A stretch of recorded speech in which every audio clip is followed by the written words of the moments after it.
After 3.5 years living here, I've come to know Seoul fairly well, and yet when asked by travelers or other residents about what I'd put on a short list of must-see city sites, it can be difficult. Frankly, personal preference varies considerably, and Seoul's long history and sheer size combine for almost infinite possibilities. That said, I've found a helpful travel planner. As the educational, scientific, and cultural organization of the United Nations, UNESCO has created its own lists of the world's most spectacular sites. South Korea appears 18 times on those lists, more than any other Asian country relative to its size. Among the nation's inscribed treasures, 6 are located within the Greater Seoul area. They include a palace and a fortress, a royal shrine and tombs, and ceremonies preserved for several centuries. Perhaps the most popular is Changdeokgung Palace. Although nearby Gyeongbokgung is typically regarded as Seoul's main palace from the Joseon dynasty, it's the eastern palace of Changdeokgung that's usually considered the most beautiful. The Palace of Prospering Virtue was completed in 1412 and was home to 13 Korean kings over 270 years, and unlike Seoul's other 4 palaces, Changdeokgung's physical plan follows the area's natural topography.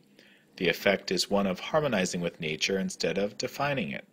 An aesthetic legacy of the peninsula's Three Kingdoms era, the palace won the praise of Korea's most admired king, Sejong the Great, who told his son King Munjong, "Even though Gyeongbokgung is magnificent and splendid, the ideal place in this capital city is Changdeokgung." Despite succumbing to fire over the centuries, the palace's reconstruction always respected the original design. Today, 13 major buildings, which amount to about 30% of the original, are set among 110 densely wooded acres. Changdeokgung's remarkable preservation and its unique coexistence with nature are why the palace was inscribed to UNESCO's World Heritage List in 1997. If you enter the palace from its grand southern gate, Donhwamun, you'll cross Seoul's oldest stone bridge.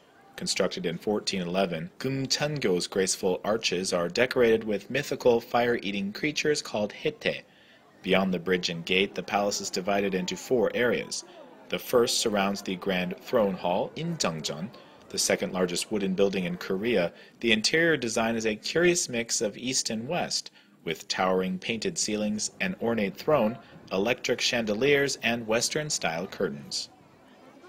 If you delve further into the palace grounds, you'll come upon the royal residence buildings. You can distinguish the king's bedchamber from the queen's by the former's roof ridgeline that's called Yongmaru, or the dragon's spine. The dragon was the symbol of the king. On the palace's eastern edge is a detached cluster of buildings called Sangyangjeong and Nakseonje. The latter is where royal family members lived until 1989. The vast majority of Changdeokgung, however, is dedicated to Huwon, a gorgeous 15th century garden of ponds and 28 pavilions that extends northwards onto Mount Bugaksan. Although access to the garden is restricted, tours are provided daily in 4 languages, and it's remarkable all year round.